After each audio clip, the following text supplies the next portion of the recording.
So, hi there, welcome everyone to Inspiration Point, episode 5, with Beejal Coulson, the founder of Quantum Life Technique. So, this is our episode 5. And as usual, I would like to start by just asking the question using a scale of 0 to 10, but not using the number 7, but you're allowed fractions and decimals, just for yourself to see where you are on that scale. And if you're happy to, drop it in the chat to share. And just remember, everyone's number is different. It's unique to them. Everyone's scale is different. So do not worry about what you see for other people's numbers. It's just there as a checkpoint for yourself. So that's just as a checkpoint. And the thing that we do is we use that as a checkpoint now and then throughout the day, just to see where we are on that happiness scale. And it lets us remember that if it's not a figure that we're happy with, that we can change that figure. And there are tools, techniques, and strategies that we use, and that's what we share in Happy Life Habits, ways to improve and increase our number. So a couple of ground rules is the session is being recorded. If you can put your mobiles on silent for the duration of the session, if you could stay on mute, that'd be great. When we start the video section, we'll ask you to switch off your videos. And when we come to the Q&A part, you can have your videos back on and you can come off mute and ask any questions you would like to do so. So that's what we'll do in a moment. So just as a quick introduction for those of you who aren't familiar, I'm Shailene Shah. I'm a happiness coach trained in the science of happiness, and through Happy Life Habits, positively impacting people's happiness and well-being levels.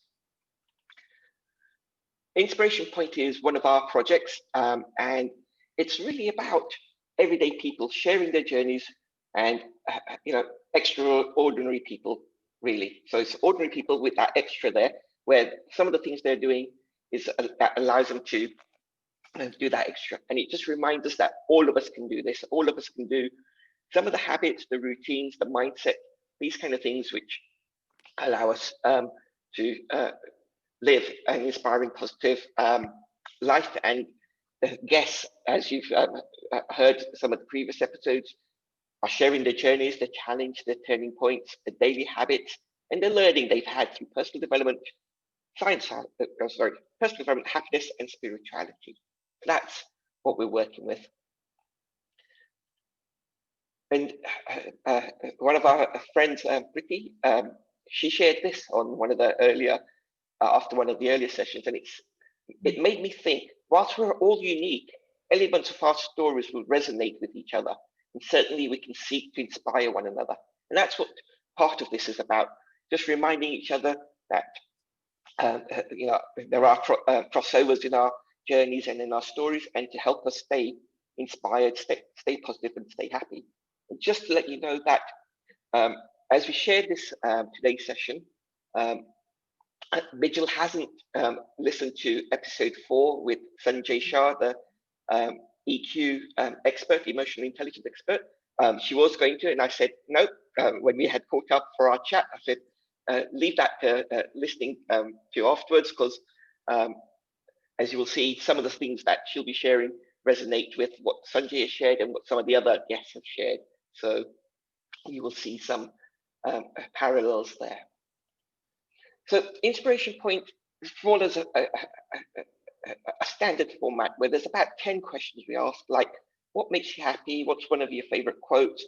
What are you doing currently that inspires you? And we ask all of our guests these same questions, and upon some of their answers, I will delve in and ask maybe some subsequent questions to dig a little bit further and find out a little bit more. So our whole series of series 1, all 6 episodes, they've been kindly sponsored by Raymond James of Stanmore. So Kamal Haria, the branch principal, and the team really appreciate you committing to sponsoring all 6 episodes of Inspiration Point for us. So that brings us to our guest today, and that's Beejal Coulson. So Beejal came to the UK age 4, not able to speak English. She's become a lecturer, a senior lecturer, an author, a therapist, and all of these require good English. She's trained with Marissa Peer, and she's also trained, with Marissa Peer on rapid transformation technique, and she's done training with Joe Dispenza, and both of those trainings she's uses as well as her own other learnings in the work she does as a quantum life technique founder. She's on her third book, so she's an author. She's contributed to 2 other books, which she'll tell us about, and her third book she's working on. And earlier today, just finished an editing session before joining us. She does rhythm vision board workshops. She'll share about her journey where in her late 20s, early 30s, while at work in the university world, she had a breakdown. She loves music, travel, and nature, and all of these helped nurture part of her journey back. And what I really do admire and love about Beejal from when I've known her is she's independent and very focused on what she wants to do. She is my younger cousin by 6 months, and from the time we could speak to each other, I've been letting her know that I am her older cousin and using that quite a lot. She's contributed to the Together in Isolation article that was shared in March, which is very pertinent to helping us with dealing with the lockdown that we're currently in. And really quite proud and happy with the journey that Beejal's had, and very proud to call her my cousin and have her with us today to share her journey. So some of these themes Beejal will touch upon, and these are some of the themes that we had captured in the Together in Isolation article. And after we've had our interview, we will go on to a Q&A, and that's where you can ask any questions you would like to ask Beejal on that. So this is where we're at, and if I can ask if everyone can stay on mute for the rest of the interview segment, I would like to formally ask Beejal. Sorry, just one sec. What is, well, firstly, Beejal, really warm welcome. And secondly, for everyone's benefit, Beejal is joining us live from Spain, Mallorca. So she's 1 hour ahead of us at the moment, but bright and chirpy and joining us. So the first question that we normally start with is asking everyone, what makes you happy? So if you would like to tackle that one first, Beejal, what makes you happy? Right, so what makes me happy, interestingly, that was the topic of the second book that I was actually a part of. It was called Happiness. And I actually wrote about my connection to nature. So nature makes me happy. And what I discovered during the first lockdown was that I hadn't noticed nature in the same way before. I love nature and it's been a huge part of my life, but the lockdown made me look deeper into nature. So when I signed up to write about happiness, I didn't actually know what I was going to write about. It's always intrigued me, the subject, so much so that I even gave a conference paper when I was a lecturer at university, because I taught marketing and I also taught psychology. And I gave a conference paper. They had a conference during the recession in 2009. And my work was all about happiness and gratitude, actually, at the time. And I've just been intrigued by it, because I remember when they did a call for the conference, my husband said, you should apply. And I said, why? And he said, well, if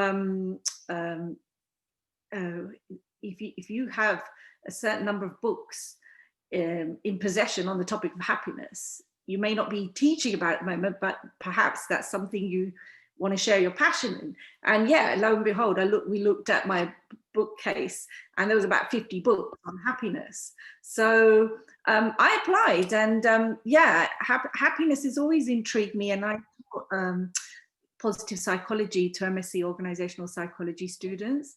And it's just been something that I've always been intrigued by. So nature is definitely one of the ways that makes me happy. I just love being in parks, being by the sea, being by mountains.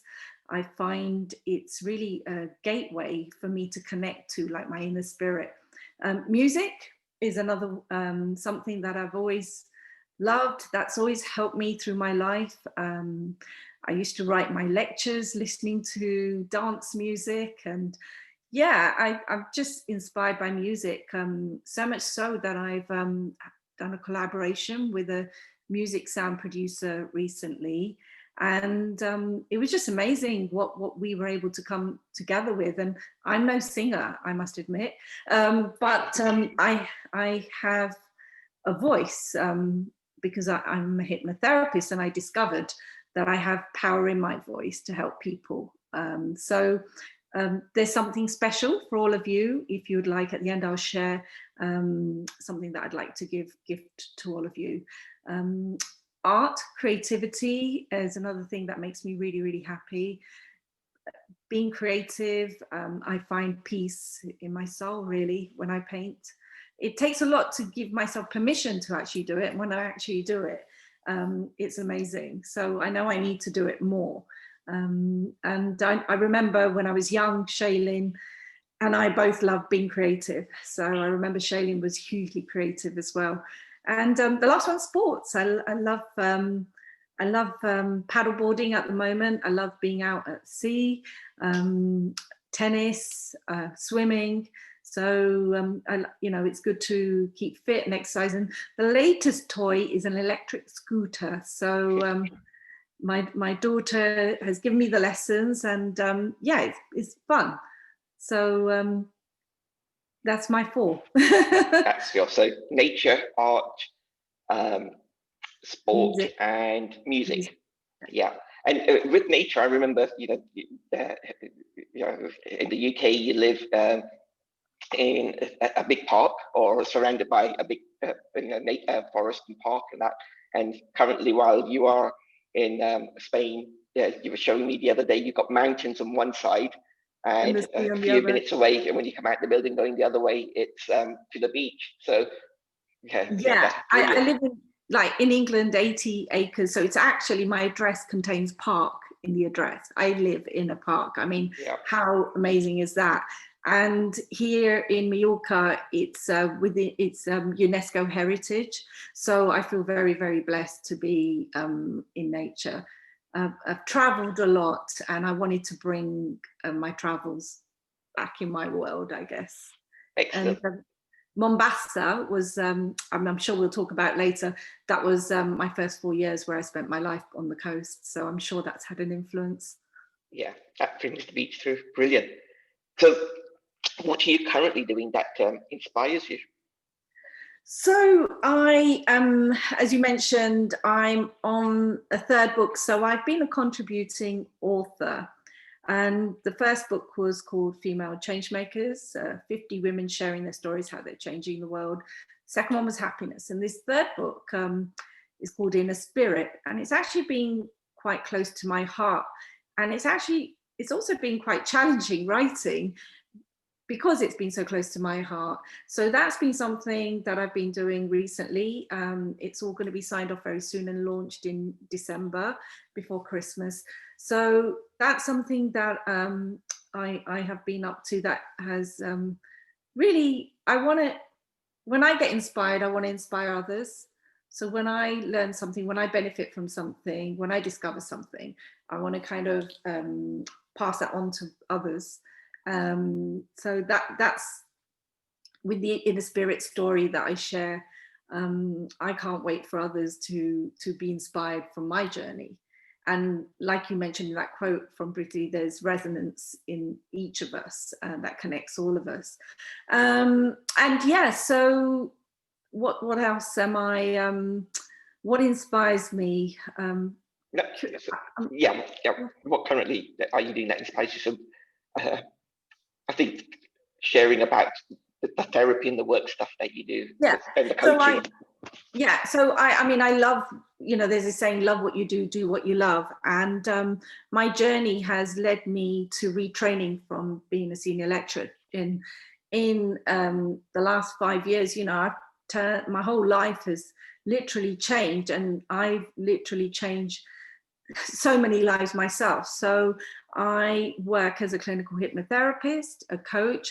I've also created a modality called quantum life technique, and I'm also an energy healer. So I work with people with mental health issues, challenges, people with medical conditions, even deep medical conditions. So I have a number of clients that have cancer. Many of them have had cancer not just once, but twice. And so I guess for me, I want my clients to believe anything is possible. And I want them to also, it's a journey to get to understand the root emotional causes to why we have what we have. So through my own journey, I've learned that it's not just, one-sided and physical symptoms. There's a link to everything, mentally, emotionally, spiritually, and we need to take all of that on board. So that's something that I love doing. I love supporting my clients and seeing them flourish on their journey. It's really fulfilling whenever they write to me and they let me know about their progress. So that keeps me busy. Yeah, and you've got global clients, so often you're working late in the evening supporting people in the US and Canada. Yeah, so I'm lucky. I mean, my business is global. I work with clients from all over the world, and I'm able to work online via Zoom. And so I see clients in person when I'm in St. Albans, which is where I live in the UK.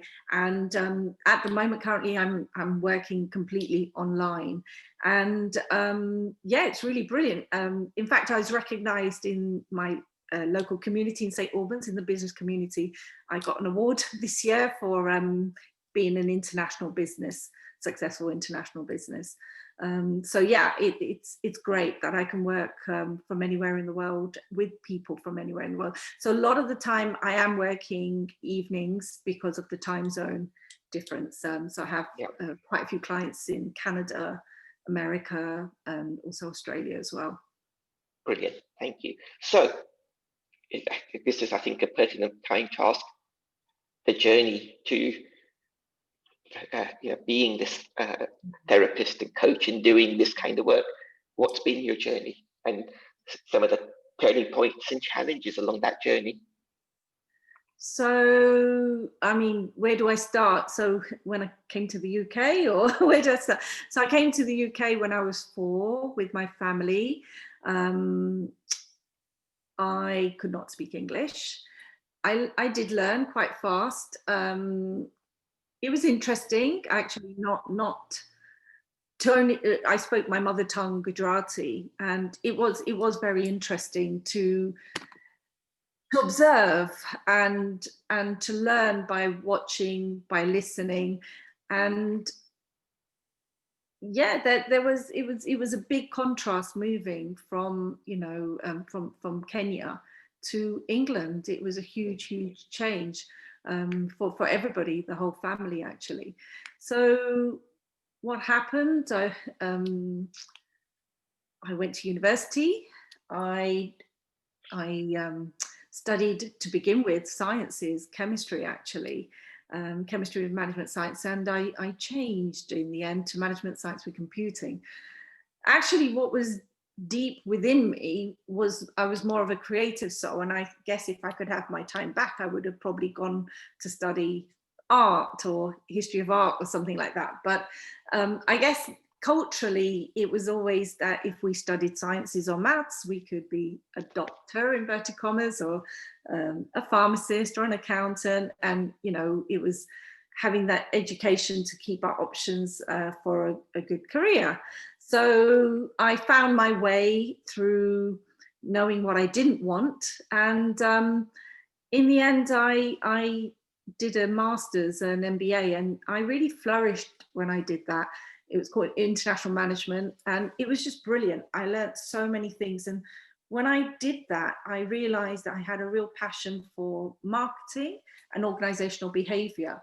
And I ended up working in advertising to begin with, but it was too narrow and focused. And I ended up becoming a lecturer, a very young lecturer, university lecturer. And I loved it because I could wear so many different hats, teach so many different subjects. My students were only a few years younger than me. So there's a great level of responsibility, but I absolutely loved teaching. And I loved that it inspired people to do something with their lives. And so I got headhunted and I ended up working at London College of Fashion, teaching fashion marketing, and it was very exciting. I got to travel and teach abroad. And it allowed me to be working or teaching creative people. I taught in a creative way, so I guess creativity still remained with me no matter what I did. And then I had what I would call burnout after about 7 years. And what I did was I left everything and went around the world for a year. So I was about 30 at the time, which is unconventional, I guess, and it defies convention, but I did that, and it was probably one of the best things I ever did. And when I went around the world, I focused on, I went to Australia and I backpacked around New Zealand. I traveled on my own, and New Zealand was really the awakening for me, and it was quite a spiritual awakening. And I did things that I never would have dreamed of doing. I did paragliding, I went horse riding, I did a skydive, I went diving in the Great Barrier Reef when I don't think I could even snorkel properly. So I surprised myself quite,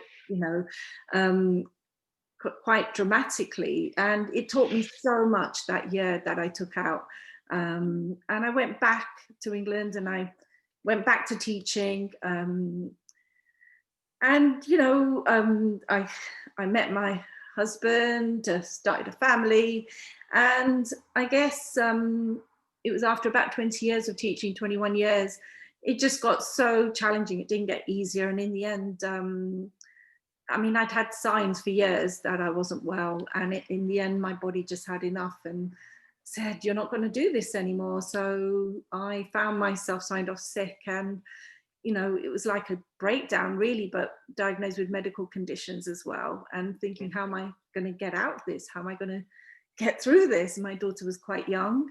So yeah, through my own quest for looking at how I could come out of this in the most natural way possible, that's how I ended up changing my whole life and retraining. And I vowed that I wanted to still help others, inspire others, but I wanted to do it in a way that was not that helped me in order to help others. And I wanted to design a life on my terms.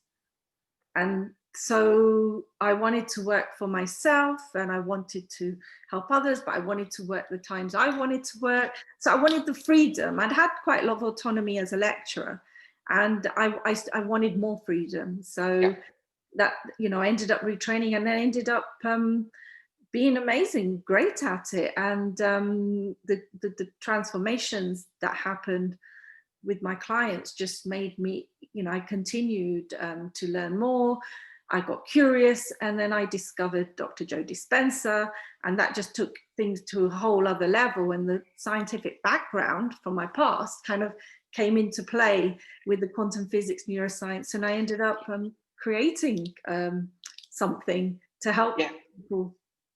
Yeah, sorry, could you just explain who Dr. Joe Dispenza is, what his speciality is?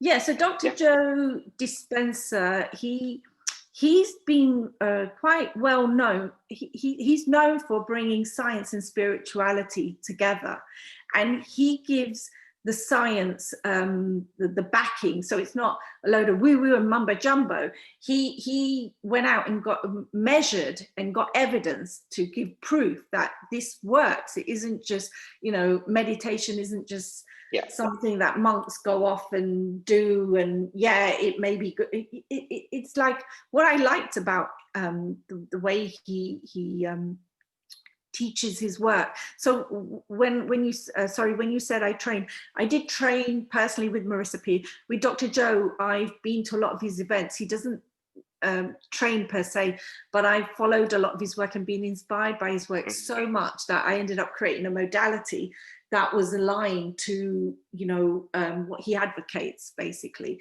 And it's quantum physics and neuroscience, which are the main fields. And yeah, it's amazing really, who he is and how he is so curious that as he continues to evolve, he wants everyone else to evolve.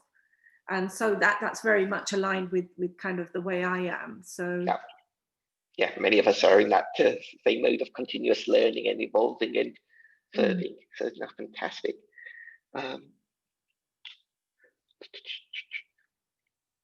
Yeah, you had mentioned when we had caught up that you honoured the creative part of you, so nourish your soul with art and music. So that was a strong player. So I mean through what I do, I guess there's been more and more synchronicity in my life with even the clients that I have. They're aligned with me, the people I meet, and you know, it's led to collaborations. And I met a music producer. He lives in Poland, online, and it was through Dr. Joe Dispenza, like we both following Dr. Joe Dispenza, and it ended up that we said we'd see what would happen, you know, because he specialized in infusing his music with sound frequencies. And I've been interested in sound and frequencies for quite a long time. And the other thing Dr. Joe, you know, represents is coherence, that everything's about creating coherence in our body, coherence in our mind, coherence in terms of us together, like a unity consciousness.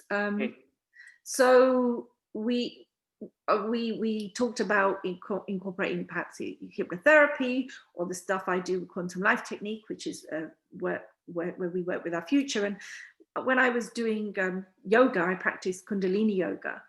I had a flash of inspiration. It was just before lockdown, and it was to do a mantra. And I went with the inspiration, and it was a mantra, love, peace, and light, that I'd heard many times before, years ago when I was doing Kundalini yoga. From you know, my teacher used to play it a lot, and I thought, no, that's what I want to do. And so I put together a recording and gave it to him, and he just created magic. When I heard it, I wow, okay. And I love listening to it myself, and so many of my clients, so many other people, you know, so many people have listened to it. And I think the main thing was I wanted to help people. I want to help people raise their vibrations so that we can raise consciousness of the planet, because it's so needed, so needed. It's not just people who are unwell or, you know, are having challenges. Everybody could do with raising their vibrations, looking into how they can be more positive, use positive psychology, raise their happiness levels. This is much needed. Yeah, that we're on the same page with that one, and with the Happy Life Habits community. It's that aspect of, you know, positively impacting happiness and well-being levels, and being more like we did the check-in at the beginning. You know, what is your level at, and being aware of what level you're at, and then conscious. It's conscious awareness. That's really important. That conscious awareness, and it's when we're aware, that's when change can happen. Yeah, perfect, brilliant. So, in terms of your daily habits and routines, what are some of the ones which support you? So I meditate every day. Oh, sorry, I'm going to put. I've missed one. Okay. on that. With the quantum life technique, there was an interesting story you were sharing with me, which brings the whole circle back of from when you were a lecturer, sharing and teaching, and then creating quantum life technique, and the whole circle would come back of that student and her mum. Would you like to share that story? Yeah, so it's actually rapid transformational therapy and quantum life technique. So I taught at London College of Fashion, and a student from 25 years ago got in touch this summer, messaged me and said, I'd like to chat with you. My mum is unwell. She's been diagnosed with cancer again. She's had one form of cancer, now she's got another.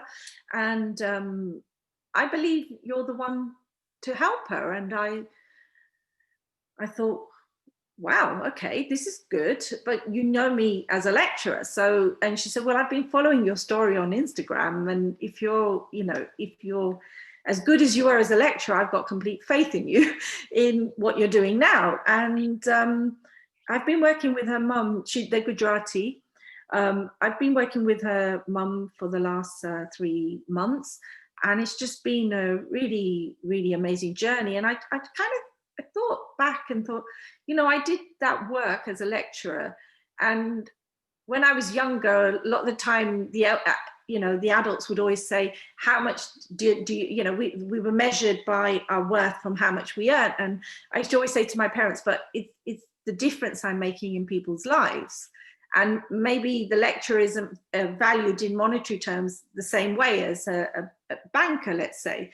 And when the student had come back, after 25 years and had remembered me, I thought, okay, somehow this, like you said, the circle, like it's people don't just forget you. There's that saying that people remember how you made them feel. It's not what you say or do, it's how you made them feel. Yeah. And it made me smile that that somebody had remembered me and was coming back for something that I'd evolved in my sole purpose to do. And it's been beautiful, because even the mother says, yeah, I remember when my daughter used to come home and talk about you and how you impacted or inspired her. So yeah, it's really lovely. Yeah, and that quote you just shared, I think there's a version of it which Maya Angelou, and episode 1 with Nick Williams, he'd shared that as one of his favorite quotes. So it's all very much connected. And yourself, Nick Williams, and Sanjay Shah, who was last episode, all three of you contributed to together in isolation article, and all 6 of our episode guests, have gratitude as one of their core practices. So there's a lot of commonality and resonance between the different speakers that we've connected up. Many of you have done Tony Robbins' Unleash the Power weekend stuff as well. So very interesting. But so that's cool. Thank you for that story. And so now the question: what are some of your daily habits and routines that support you?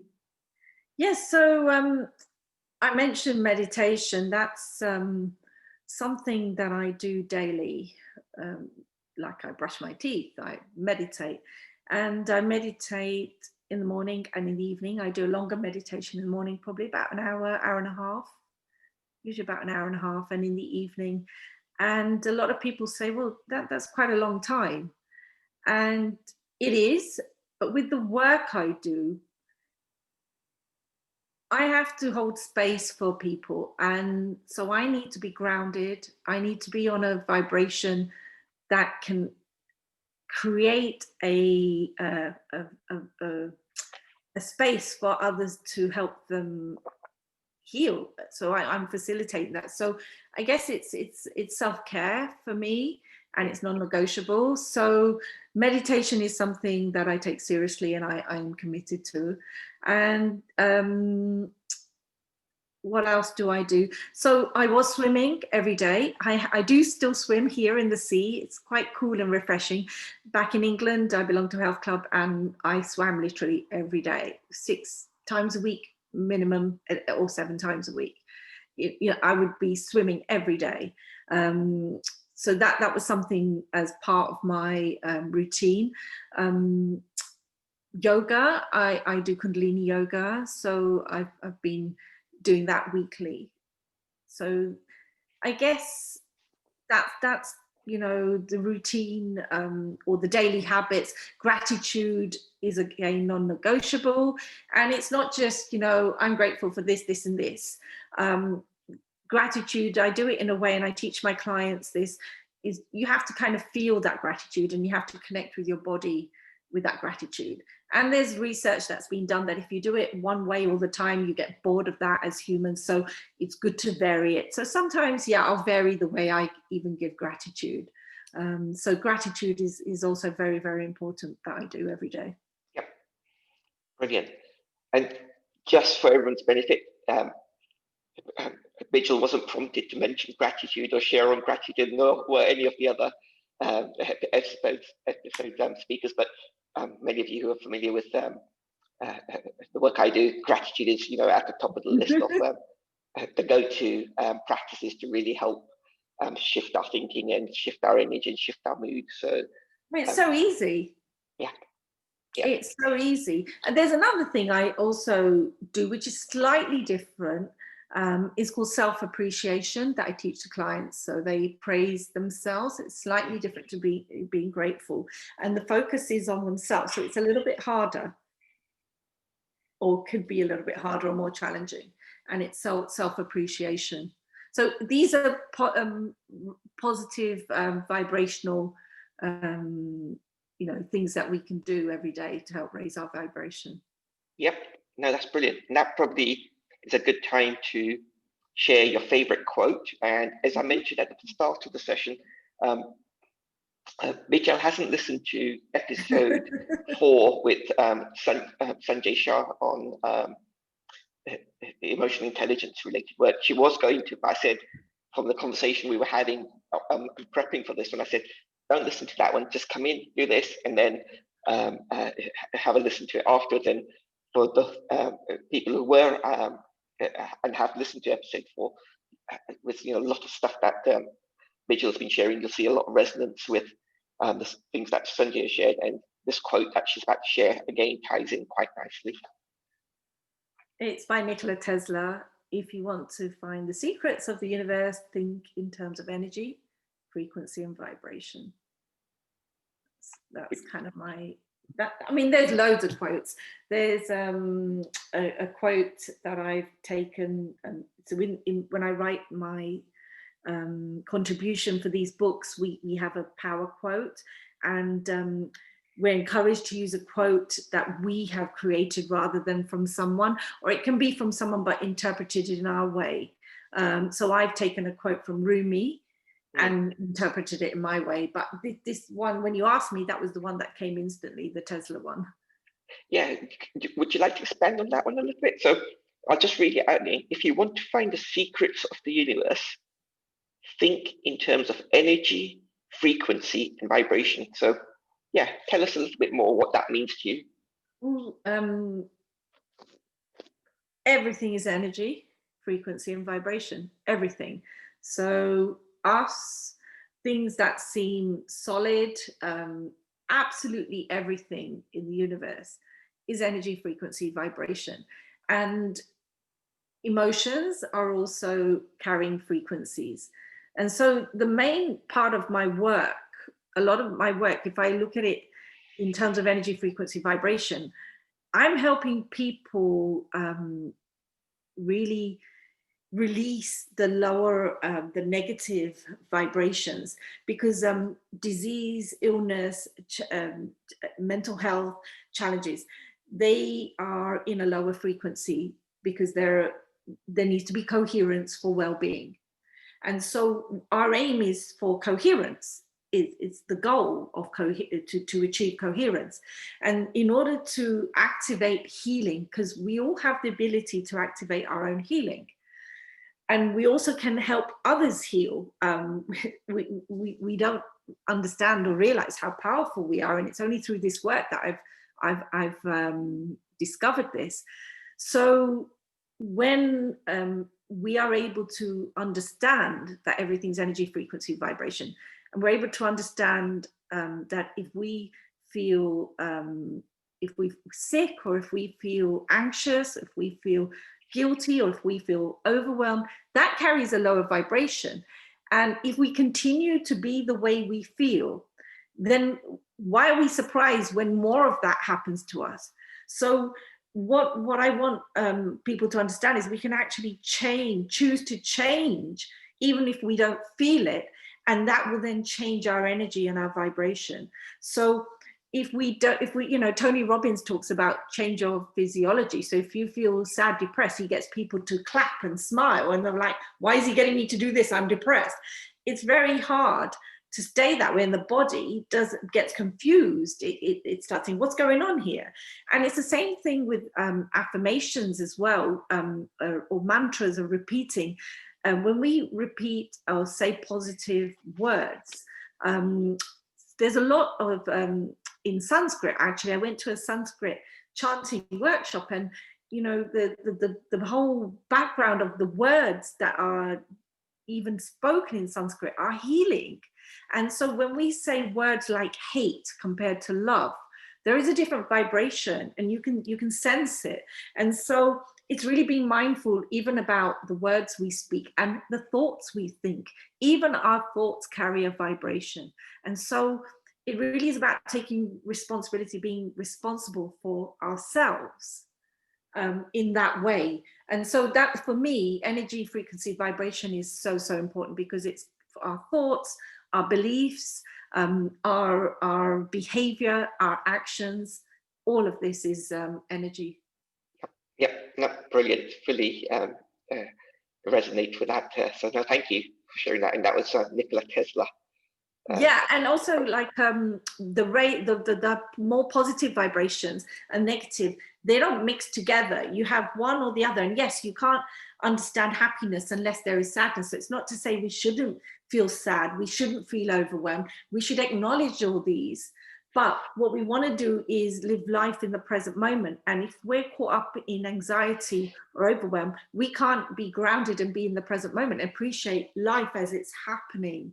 So this present moment awareness, Eckhart Tolle talks about it in The Power of Now, and it's really paying attention in detail, like I talked about in the book on happiness, that I started paying attention to, like the tree, the pattern in the tree, the texture. So using our senses, because we're human beings, we're bodies, and we have these senses. We're spiritual beings, but we have a body to experience through our senses and have these wonderful experiences. So this is kind of, when we think of energy, nature carries energy. That's why I love nature so much. It carries a positive vibration. Music, again, if you choose the right music, it carries that vibration that can lift your spirits. Creativity, when you find your flow, if whatever, it could be making food, you don't have to be creative in art, but when you find the thing that you love doing, it raises your vibration. There's a Japanese saying called ikigai. I mentioned it in my first book, in Female Changemakers, and it's the point of when you hit ikigai, it's a reason for being. When you're good at what you do, when you love what you do, when you get rewarded for what you do, and when the world needs what you do. That's like the sweet spot. Sweet spot. Yeah. That's happiness. That's the reason for being. That's and it's balance. We're not always going to be in high frequency, high energy.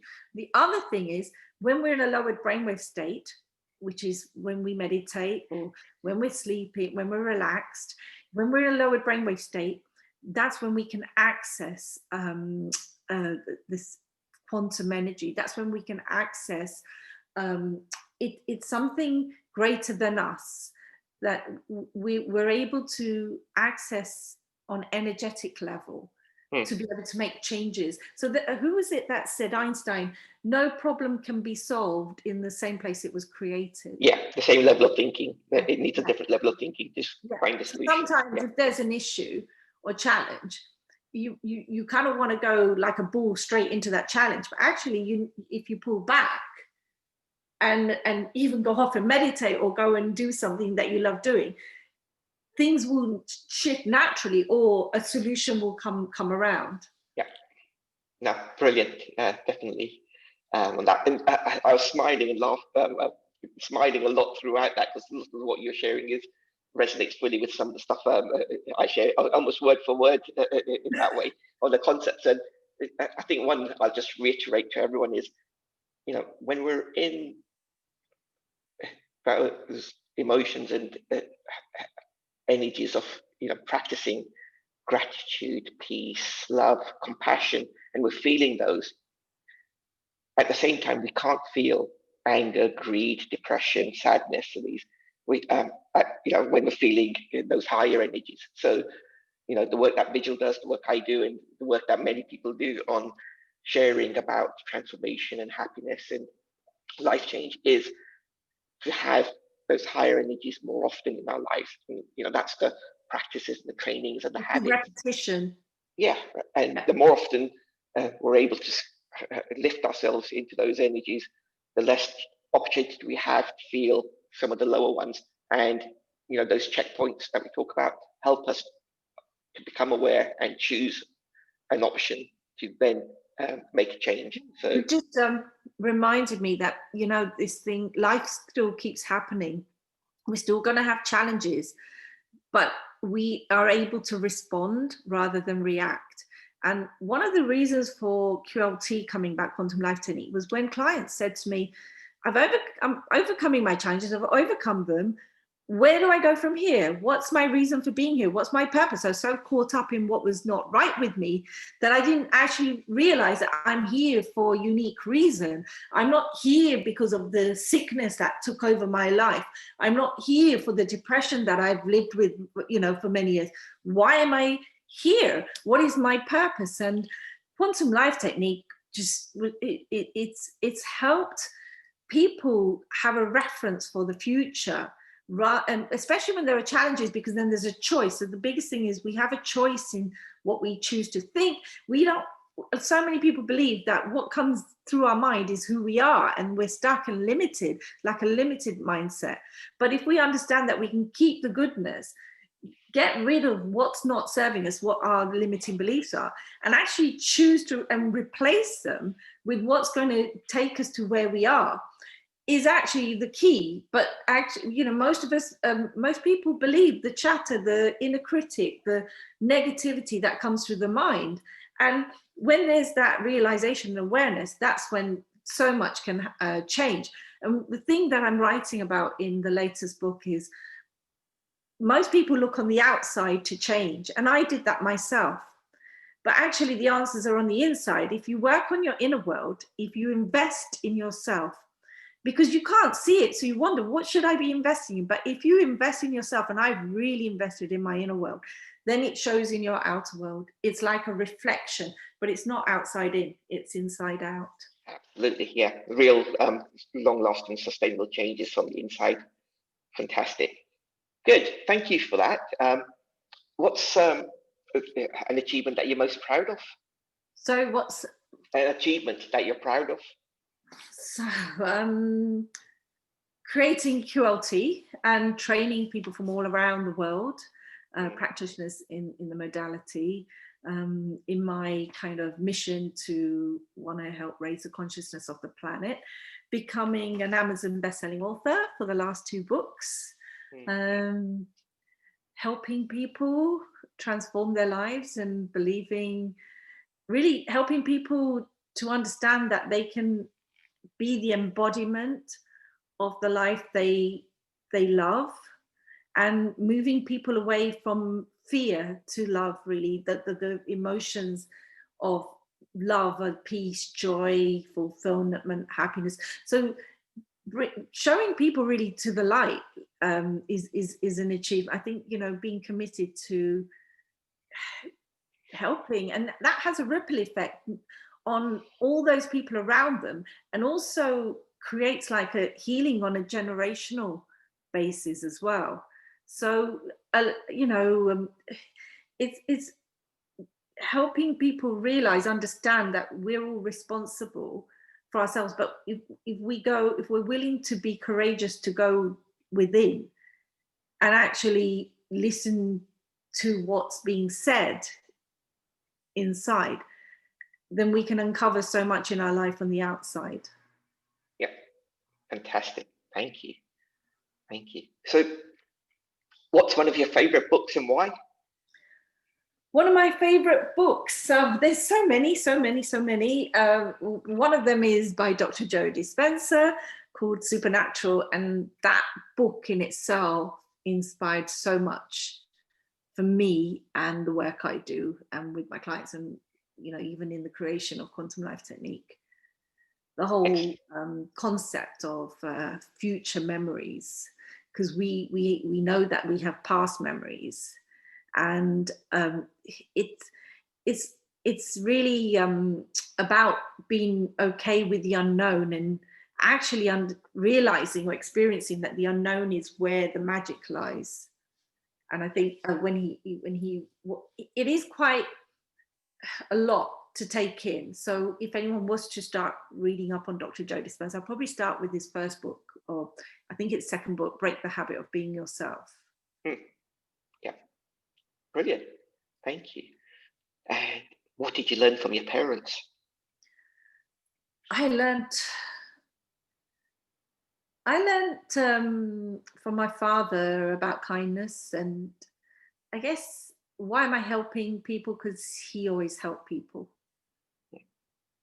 So I guess he was my role model. Yep, no, for sure. That generation and those siblings were very much brought up on that, and all of us who've been fortunate enough to learn from them have learned that from them, and from our grandparents. That's then come through from that generation of India to Kenya immigrants. But yeah, I think many people will learn a lot of these foundational qualities from their parents and from their grandparents. But no, thank you for that one. Who or what are your inspirers? Sorry, who or what am I? Inspirers. Oh, people who inspire you, or what inspires you? Yeah. Who inspires me? Dr. Joe Dispenza and my daughter Sienna. Yes. I learn from her all the time. Sometimes I wondered, like, how do you know this? It's like a wise soul, old soul. It's just, yeah. We can learn so much from. I won't call her a child because she's not a child. We can learn so much from elders and from younger generations. Absolutely, fantastic. So that is the last of the formal kind of questions. One more that I'd kind of like to throw in. Is there anything that I haven't asked you that you'd like to answer, or like me to ask you? Is there anything that you'd like to share? I'm curious to listen to the other podcasts now, based on what you said. I'm open to questions. You've asked me a fair amount. I guess I've thrown in additional. No, that's fine. Then questions. Yeah, we'll open up for questions in a moment. So yeah, what I have loved about the 5 podcasts we've done so far is each of them is unique. Each of them is inspiring and meeting that remit that we're working with for Inspiration Point. But there's elements in each of them where there's a lot of resonance for for myself, and others who've listened to it have told me in that manner. So I'm very happy with what we've got going with this project. So brilliant. So it's an opportunity now if anyone would like to ask any questions to Beejal. You can put your name in the chat, and we'll come to you and ask what question you have. If you'd like to ask anything about anything she's shared, now is the opportunity to ask. And give a moment to if anyone does want to ask, and feel free to ask. We've got a couple of minutes now is the opportunity, and yeah, something interesting can come through. While people are thinking, and if anything does pop up to ask, we'll come back to that. I'll just share a couple other bits of information. So firstly, really, thank you, Beejal, for joining us and partaking in this, and with the time difference and the geography, so glad that you were able to join us and share. And there's a few more things I've learned about you which I didn't know. Considering we've grown up together, it's interesting to hear some of those aspects. If you'd like to know more about Beejal, her website is beejalcoulson.com, and the mantra meditation she was mentioning, love, peace, and light, is available on the website for you to download and listen to. I've listened to it a few times and find it quite cool. So it's available there, and other information is available there of the work she's doing at vision board workshops and so forth. And you can get in touch with Beejal through that. That was. We've got a couple of questions. So, yeah, we've got a couple of questions coming. Okie dokie. So first one's from Shilan. How did you come out of the burnout? Anything you recommend? Right. So I had the first one was after the 7 years of teaching, and I was single, so it was easy it was easy and it was challenging, but I could drop everything and just go and travel. And when I traveled before that on holidays, I knew that's when I felt freedom and I felt ease. I just knew that was something that was going to help me. It was kind of an inner intuition or inner kind of voice whispering to me. The second time wasn't so easy. I couldn't do that. I was married with a child. I couldn't just run away, even maybe a week, but not longer than that. So what I did was I committed to myself, and the shift happened when I prioritized myself and I put myself first. And self-care was huge on the agenda, and it didn't come naturally. So it's like if you spent years with a role, a job where you have stress or you have life with lots of challenges, it's also going to affect the chemistry in your body as well. So you've got to look at it from everything, from what you're putting in your body nutrition wise. So I ended up with a lot of intolerances, and when I tested, I wasn't negative, but it was when I was more stressed. My body changed. I had less stomach acid. My digestive system didn't work as well. So it's getting to know yourself, and there are lots of holistic modalities. There's ones that are deep and powerful, and then there's ones that are continued for self-care.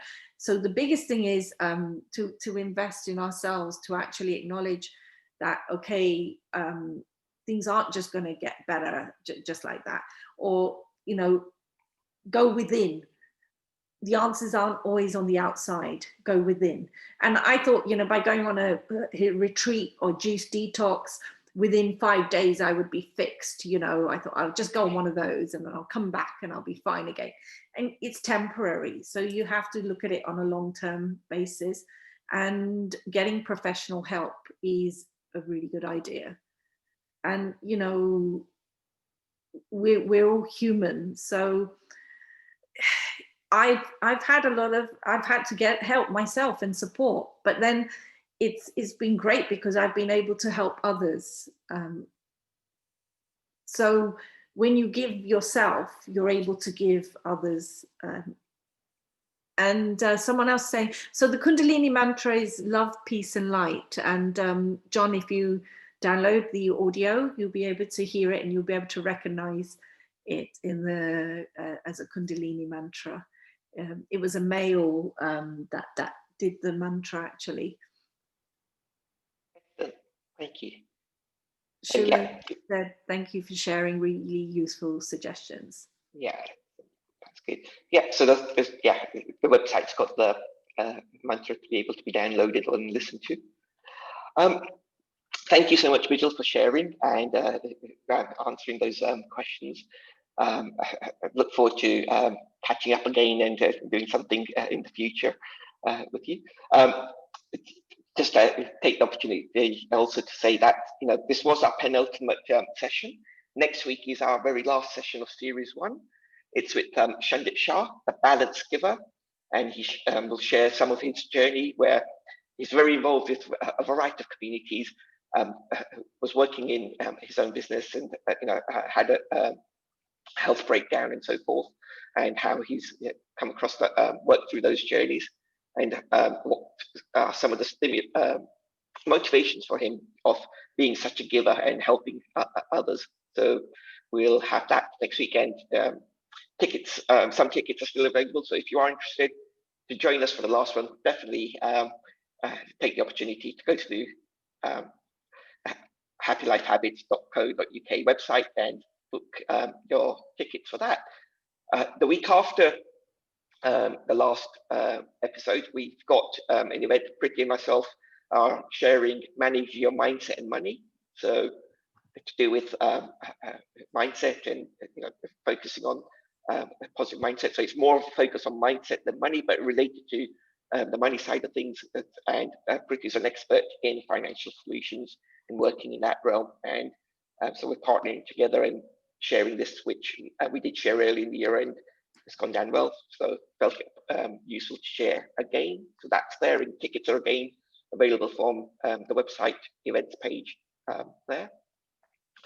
The gratitude course that Happy Life Habits does, it's open for January. There's so many benefits. You can look at the website and see what the benefits are, see what's involved, what your commitment is, all of those things. It's normally £75 or will be for 2021. But if you go through the crowdfunding campaign we have at the moment, you can sign up for £60. And the dates are there. 4th of January, Monday the 4th, we'll kick off. Every Monday we'll have a session, and we'll be running a morning session, 10 in the morning, and we'll run an evening session, 7:30 in the evening. So you can choose whichever one works for you, morning or evening, and commit to building a new habit or deepening a habit in the new year, and joining us. And by the end of this year, we will have had more than 50 people partake in this and really have been building a habit which has been serving them through this pandemic and seeing them through into the new year. So superb opportunity to take part in this course. And as I mentioned, we've got a crowdfunding campaign going on. This is where if we hit our funding target, the Mayor of London will give us, if we meet certain criteria, a top up. So we'll have more funds to be able to keep doing these kind of projects at free or low cost. And for you to have a look at that, pay it forward link and go to our funding page, and the opportunity to sponsor a future episode of Inspiration Point Series 2. If we're able to hit the funding, we'll be able to do Series 2, and we've got a few people already lined up for Series 2. So I think we've got enough people to be able to share a Series 2. As I mentioned, you can lock in your price and the place for 2021 Gratitude and Journal course. January is the confirmed date, possible other dates, maybe March onwards, but you can fill out a form on the waiting list to sign up and at least register your interest. You can gift one of the happiness journals, or you can gift a place on the course. There's a variety of things that can be done, and for companies, there's a few options there as well. So really, the message is that help us to continue doing what we're doing and doing more of it, and whatever you can give, much appreciated. And one of the things that we do have is a workshop in December after the Managing Mindset and Money one, where it'll be a session where we'll be looking back and looking forward. So reviewing the year gone by and making plans for the year going forward. So that'll be a 90-minute workshop in December that we've put together. So the opportunity to take part in that. Various ways. Yes, Beejal. Sorry, could I just say, I will provide the link for my book, The Inner Spirit, Ignite Inner Spirit, in December to your community if they want to download it. And I have, this was the first book, but I also have copies of the first and second book. If anyone wants to order a signed copy, they can let me know. And I'll also advertise, if you like, on your page when I run vision boarding workshops. Yeah, well. So that's perfect. So the Happy Life Habits community on Facebook, you can come, welcome to join that community. There's various positive quotes and things and articles being shared on there on a daily basis. And what you've just shared now, Beejal, you can share that a post on there regarding that, tag me, and I'll add a bit more to it, or give me the info and I can post it tomorrow. So that's all good. And the podcast recordings will be available on the website as well as YouTube and the podcast channel later this week. So that brings us to a close and an opportunity to ask, so using a scale of 0 to 10 again, but not using the number 7, but using fractions, just check in, see where you're at, and feel free to share on the chat what your number is. And with that, say thank you all for supporting us and joining us this evening. Look forward to you joining us for the last episode next week, and sign up for the other opportunities that we've shared. Be part of the community, and where possible, if you can support the crowdfunding, be much appreciated. And we can, like I said, get top up and keep doing more of this wonderful work. And thank you for all those who've already contributed to the crowdfunding. Appreciate that. Thank you all. And with that, good night and see you soon. Take care. Thanks very much. Thank you.